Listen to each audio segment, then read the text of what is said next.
Sir, ஒரு ஆடிட்டரா இந்த கம்பெனியில் ஒர்க் பண்ண ஆரம்பிச்சதுலேருந்து நான் மேடத்தை பார்த்துட்டு தான் சார் இருக்கேன். Madam sincere and dedicated person sir.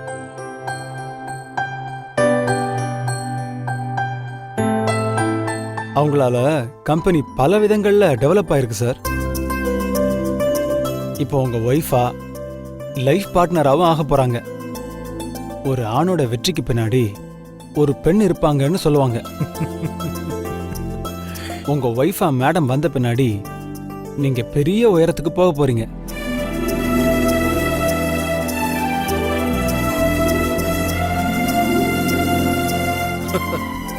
அதே மாதிரி மேடத்துக்கு நீங்களும் உங்களுக்கு அவங்களும் பேர் அவ்வளவு பொருத்தமா இருக்கு sir. Made for each other மாதிரி இருக்கீங்க.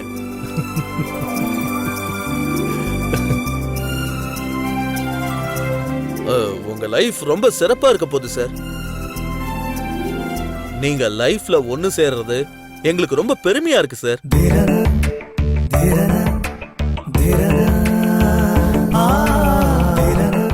Anyway congrats sir. Congrats madam. Congrats sir. Thank you.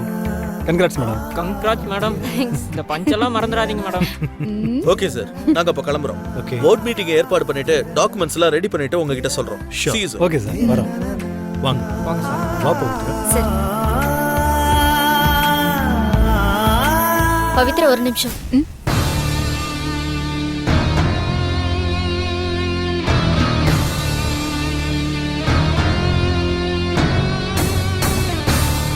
Anyway congrats.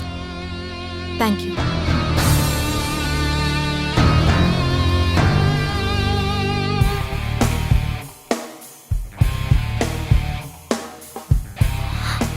உனக்கு அந்த அளவுக்கு ஆயிடுச்சா?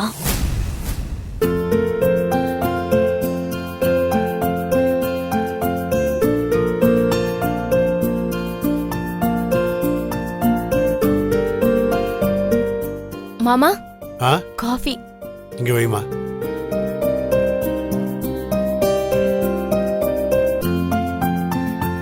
மாமா, ஏதோ கணக்கெல்லாம் போட்டுட்டு இருக்கீங்க, என்ன இது? அதெல்லாம் ஒண்ணு இல்லம்மா. பவித்ரா கல்யாணத்துக்கு நாள் குறிச்சாச்சு. எல்லா செலவும் அவங்களே பாத்துக்கிறேன்னு சொல்லிட்டாங்க. இருந்தாலும் பொண்ணு வீட்டு செலவுன்னு ஒண்ணு இருக்குல்ல, அதை நாம செஞ்சா தானே நமக்கு மரியாதையா இருக்கும் இல்லம்மா. பவித்ராவுக்கும் வாழ போற இடத்துல ஒரு சொல் வந்துடக்கூடாது இல்லையா, அதான். ஆமா ஆமா, இவர் பேங்க்ல போட்டு வச்சிருக்காரு செலவு பண்ண. சும்மா வெறும் கையில முழம் போட்டுட்டு இருக்காரு.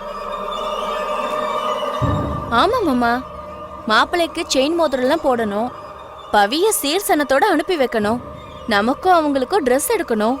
குறைச்சலா பட்ஜெட் போட்டா கூட ஒரு 10 லட்சம் ரூபாய் வந்துடல மாமா. ஆமா, பணத்துக்கு என்ன மாமா பண்ண போறீங்க?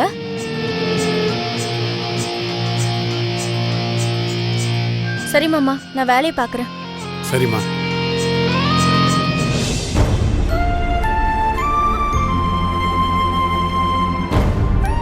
டேய் அறிவே, வா. என்னடா என்னாச்சு? ஏதோ போன் வந்ததுன்னு போனேன்.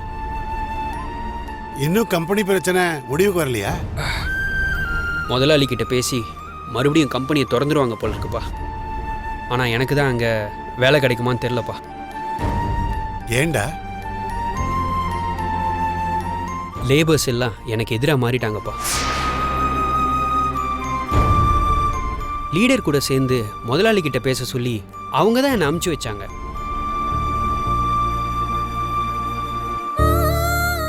லாக் அவுட் ஆகி வேலையெல்லாம் போனதுனால எல்லாருக்கும் ஒரு பயம் வந்துடுச்சு. இப்போ முதலாளி கம்பெனியை வித்துட்டு ஃபாரின்ல போய் செட்டில் ஆறேன்னு சொல்லியிருப்பாரு போல இருக்கு. அவர் போடுற கண்டிஷனுக்கு ஒத்துக்கிட்டு வேலை பார்க்குறோம், கம்பெனியை விற்க வேணான்னு எல்லாரும் கேட்க போறதா கிளம்பிட்டாங்கப்பா. நானும் வந்து முதலாளி கிட்ட மன்னிப்பு கேட்கறதா சொன்னேன். ஆனால் என் மேலே முதலாளி பயங்கர கோவத்தில் இருக்காராம்ப்பா. அவங்களுக்கு வேலை கொடுத்தாலும் எனக்கு கொடுக்க மாட்டார். நீ வந்து காரியத்தை கெடுத்துறாதன்னு சொல்லி என்னை திருப்பி அனுப்பிச்சிட்டாங்கப்பா. நான் யாருக்காக பேசினேனோ அவங்களே என்னை வெறுத்து ஒதுக்குறாங்கப்பா. என் முதுகில் குத்திட்டாங்கப்பா.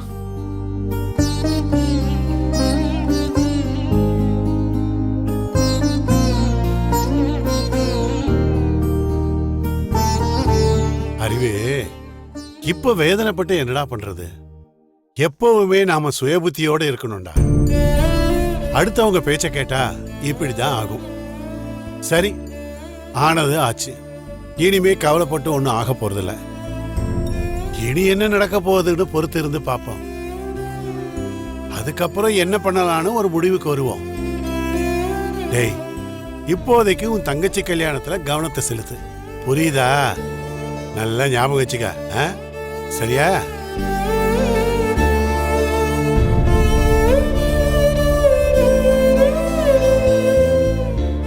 ஏங்க, நான் தான் ஆரம்பத்துல இருந்து சொல்லிட்டு இருக்கேன்ல, இந்த வேலை போனா போகட்டும், கவலைய விடுங்க. பவித்ரா கல்யாணம் முடியட்டும். அடுத்த ஒரு வாரத்திலேயே பவியோட GM போஸ்டர் நான் உங்களுக்கு வாங்கி தரேன். தேவ் கிட்டயோ பவித்ரா கிட்டயோ பேச வேண்டாங்க. நேரா பாட்டி கிட்டயே போயிட வேண்டிதான். அவங்க முன்னாடி நான் கண்ணை கசக்கிட்டு நின்னேன்னு வச்சுக்கோங்க, அவங்க இறக்கப்பட்டு தான் பேரன்கிட்ட உங்களுக்கு ஒரு வேலை போட்டு கொடுக்க சொல்லிடுவாங்க. அப்புறம் என்ன, நீங்க தானே ராஜா. என்னங்க அப்படி பாக்குறீங்க? சுபா, உனக்கு ஏன் புரியவே மாட்டேங்குது? சம்பந்தம் பண்ண வீட்டில் வேலை கேட்டு நின்னா மரியாதைலன்னு தெரியாதா? என் கஷ்டத்தை புரிஞ்சுக்காம நீ வேற ரூட்ல போனா என்ன அர்த்தம்? சரி, என் பிரச்சனையை அப்புறம் பார்த்துக்கலாம். முதல்ல பவித்ரா கல்யாணம் நல்லபடியாக முடியட்டும். வந்து கொஞ்சம் காஃபி போட்டு கொடு. வரேன், போங்க.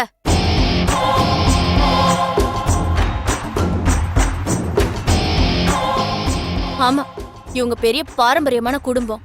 சம்பந்தம் பண்ணின இடத்துல வேலை கேட்டு போனா கௌரவம் குறைஞ்சிருமா? பொழைக்க தெரியாதவங்களை வச்சுக்கிட்டு என்னதான் பண்றதோ.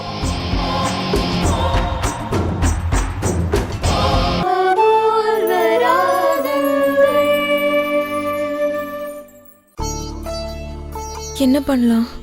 இப்படி திருட்டு படி இருக்க இந்த வீட்டில் இருக்கலாமா இல்லை போயிடலாமா? நான் போயிட்டா நிஷா என்ன பண்ணுவா? தாய் இல்லாத குழந்தையாச்சே. ஆண்டி நம்ம மேலே தான் பாசம் வச்சு சுத்திட்டு இருக்கா. நம்ம விட்டுட்டு போயிட்டோன்னா அவ என்ன பண்ணுவா?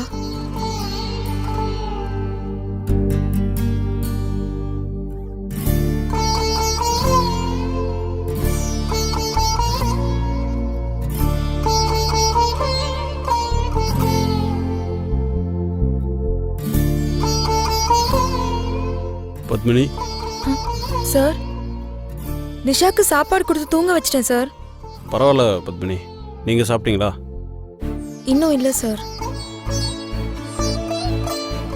சரி, உட்காருங்க. ம்.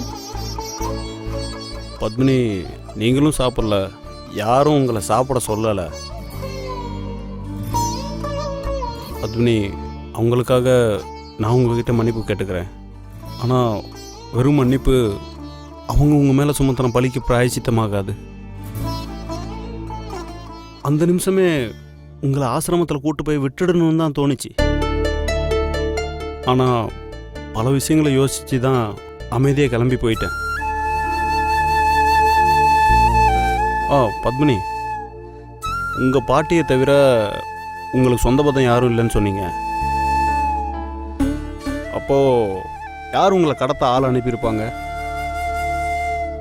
பத்மினி, உங்களுக்கே தெரியாமல் உங்களுக்கு ஒரு ஆபத்து வெளியில் காத்துட்ருக்கு. உங்கள் பாட்டியை கண்டுபிடிக்கிற வரைக்கும் நீங்கள் என் வீட்டில் இருக்கிறது தான் சேஃப்.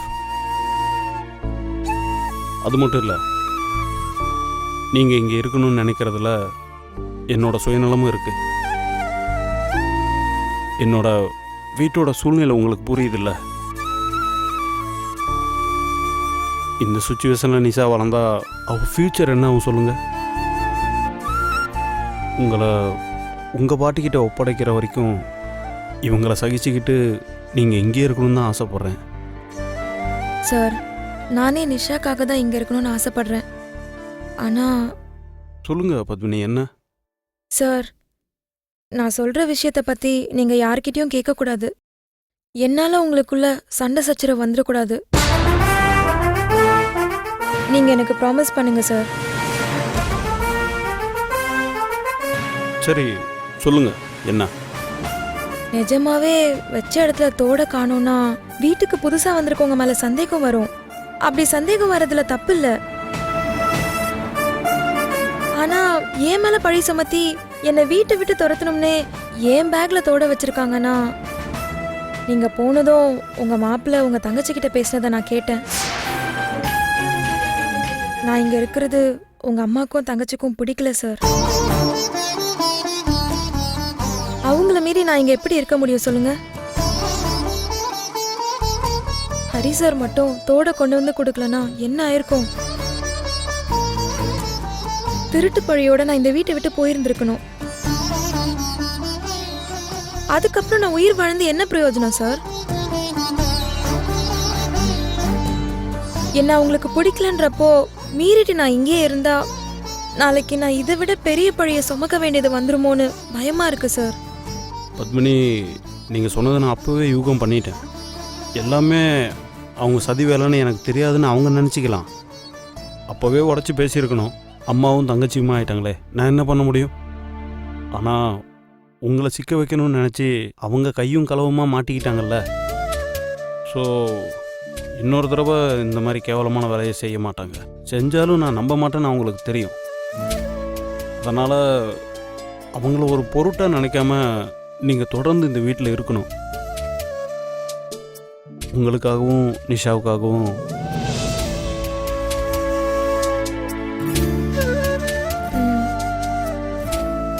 சரிங்க, நான் ஃப்ரெஷ்ஷப் ஆகிட்டு வந்துடுறேன். நீங்கள் டிஃபன் எடுத்து வைங்க, நம்ம சாப்பிட்லாம்.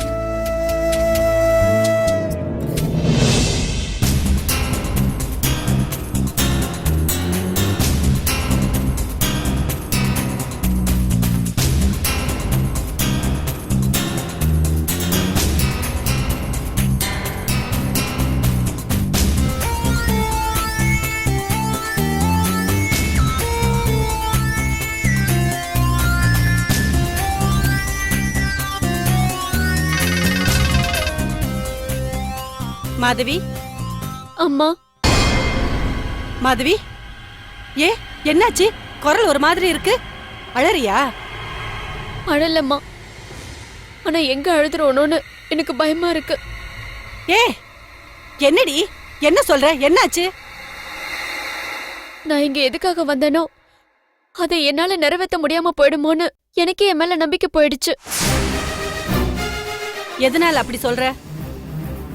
கூடவே இருக்கிற என்கிட்ட ஒரு வார்த்தை கூட சொல்லாம என் முதுகுல குத்துன மாதிரி கல்யாணத்துக்கு நாள் குறிச்சு ஒப்பு தாம்பளமும் மாத்திட்டாங்க. ஒரு பக்கம் அந்த பத்மினியால ஆபத்து வந்துருமோன்ற பயம். எல்லாம் மீறி இன்னைக்கு ஆபீஸ்ல என்ன நடந்துச்சு தெரியுமா? லாயர், ஆடிட்டர்னு இவங்களெல்லாம் வர வச்சு கல்யாணத்துக்கு முன்னாடியே தன்னுடைய சொத்து பதவி எல்லாம் தனக்கு சரிசமமா பவித்ராவுக்கும் இருக்கணும்னு தேவா அவங்கள டாக்குமெண்ட் ரெடி பண்ண சொன்னான். தனக்கு மட்டும் இல்ல, தான் சொத்து மொத்தத்துக்கும் பவித்ரா தான் அதிபதினு சொல்றாமா. அத்தனையும் பக்கத்துல இருந்து பார்த்த எனக்கு எப்படி இருந்திருக்கும்? ஒரு பர்னருக்குள்ள உட்கார வச்ச மாதிரி வெந்து கருகி சாம்பல் ஆயிட்டம்மா. அக்கா வந்திருக்க வேண்டிய இடம் அவளை சாகடிச்சுட்டு தேவ பவித்ராக்கு அந்த சிம்மாசனத்தை கொடுக்க பாக்குறாமா. நடக்கிற அத்தனையும் தடுக்க முடியாம வேடிக்கை மட்டும் பாக்குறவளா கையேறு நிலைமையில நின்னுக்கிட்டு இருந்த. இனிமேல அவங்கள என்ன பண்ண முடியும்னு எனக்குள்ளே ஒரு பயம் வந்துருச்சுமா. ஏய் போது நிறுத்திடி. இப்ப கடைசியா எனக்கு பயமா இருக்குன்னு சொல்றது தான் நீ அங்க போனியா? ஏய், அனிதா சாவுக்கு காரணமானவன் உயிரை எடுக்க என் உயிரையே கொடுப்பேன்னு சொன்னியேடி. இப்ப நீ ஏன் நம்பிக்கை இல்லாம பேசுற? எனக்கு எப்படி இருக்கு தெரியுமா? இதோ பார், உனக்கு பழி தீக்கணுங்கிற வெறி குறைஞ்சிருச்சு. வசதியான வீட்ல 3 வேளையை நல்ல மூக்கு பிடிக்க சாப்பிடுறல்ல, அப்ப பழி வெறி குறையத்தானடி செய்யும். வெறி குறைய குறைய மனசுல பயம் வரத்தானே செய்யும்.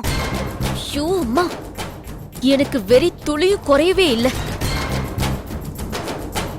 தேவ கொண்டு இருந்தா எப்பவோ எல்லாமே முடிஞ்சிருக்கும்.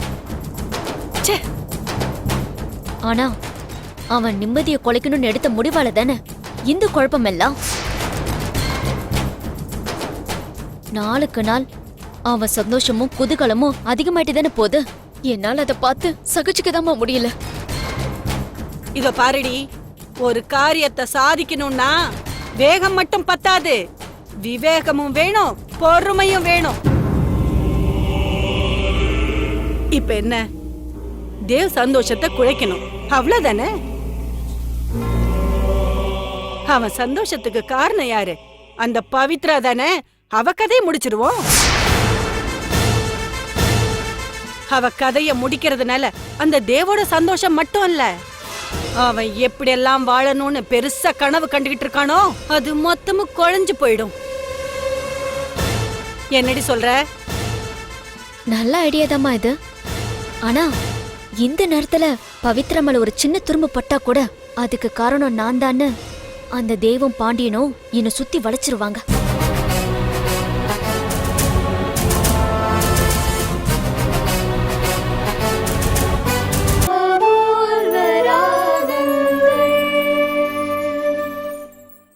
இந்த நேரத்துல பவித்ரா மேல ஒரு சின்ன துரும்பு பட்டா கூட அதுக்கு காரணம் நான் தான்னு அந்த தேவும் பாண்டியனும் என்னை சுத்தி வளைச்சிருவாங்க.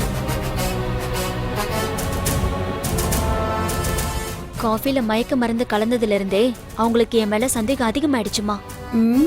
யார்கிட்ட மாதவி அம்மா பேசிட்டு இருக்காங்க? அவளை கொல்ற அளவுக்கு போயிட்டா 2 பேரும் சேர்ந்து என்னை அழிச்சிருவாங்க. யாரா இருக்கும்? அதை விட நான் என்ன நினைக்கிறேன்னா, அந்த பவித்ராவையே தேவ் வெறுத்து ஒதுக்குற மாதிரி ஒரு பழிப்பாவத்தை அவ மேல சுமத்தணும்.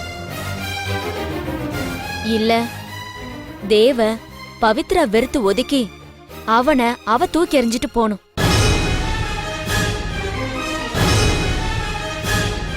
அதை தாங்கிக்க முடியாம அதை நினைச்சு நினைச்சு அவன் சாகணும். அத நீயும் நானும் பார்த்து ரசிக்கணும். இப்ப சொன்னே, இத கேட்க எனக்கு எவ்வளவு சந்தோஷமா இருக்கு தெரியுமா? இத பாருடி, வெறும் வாய் சாவடால் மட்டும் இல்லாம நீ நடத்தி காட்டணும். உன்னால முடியுமா?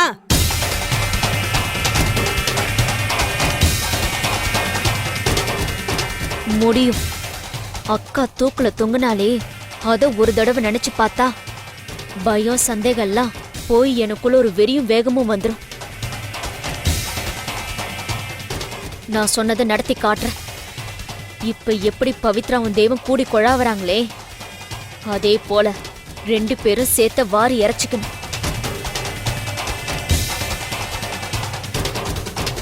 அப்ப அவங்கள பார்த்து இந்த ஊரே சிரிக்கணுமா. கூட சேர்ந்து நாமளும் சிரிக்கணும். நான் இதை நடத்தி காட்டுவேன். நடத்தி காட்டுவம்மா.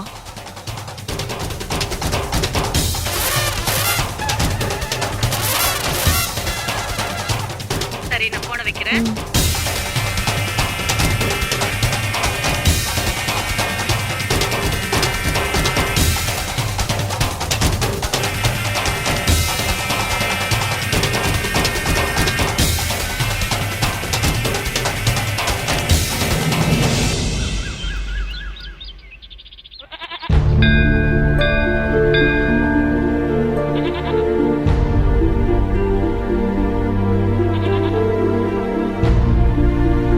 வா மாதவி.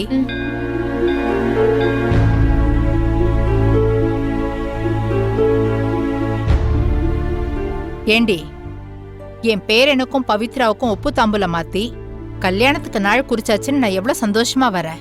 நீ எதுக்கு முகத்தை தொங்க போட்டுட்டு வர? எதுவும் பேசக்கூடாதுன்னு மௌன விரதமா? நாள் குறிக்கிறதுக்குள்ள எவ்வளவு தடங்கல். அன்னைக்கு இதே இடத்துல விளக்கெல்லாம் விழுந்து உடஞ்சிடுச்சு. தேவ் வேற மயக்கம் போட்டு விழுந்துட்டான். எல்லா தடங்களையும் மீறி ஒப்பு தாம்பூலமும் மாத்தியாச்சு. இதுக்கெல்லாம் சாமிக்கு நன்றி சொல்றதுக்காகவும் கல்யாணத்தை நல்லபடியா முடிச்சு தரணும்னு வேண்டிக்கிறதுக்காகவும் தான் வந்திருக்கேன். நீ எதையோ பறி கொடுத்தவ மாதிரி வந்துட்டு இருக்க. வா.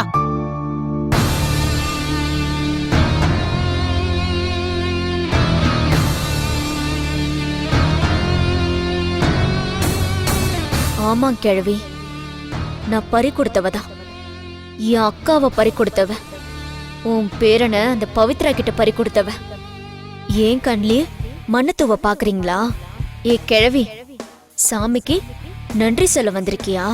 நீ வேண்டிக்க போற சாமி எனக்கு தாண்டி துணை இருக்க போகுது.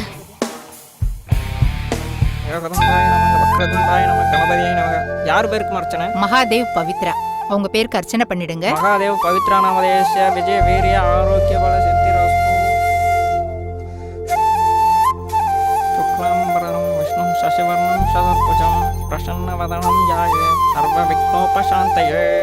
என் பேரனுக்கும் பவித்ராவுக்கும் கல்யாணம் நல்லபடியா நடந்து முடியணும். அதுக்கு நீதான் அருள் புரியணும். அவங்க கல்யாணத்தை தடுத்து நிறுத்துற சக்தியையும் வலியையும் நீதான் எனக்கு தரணும்.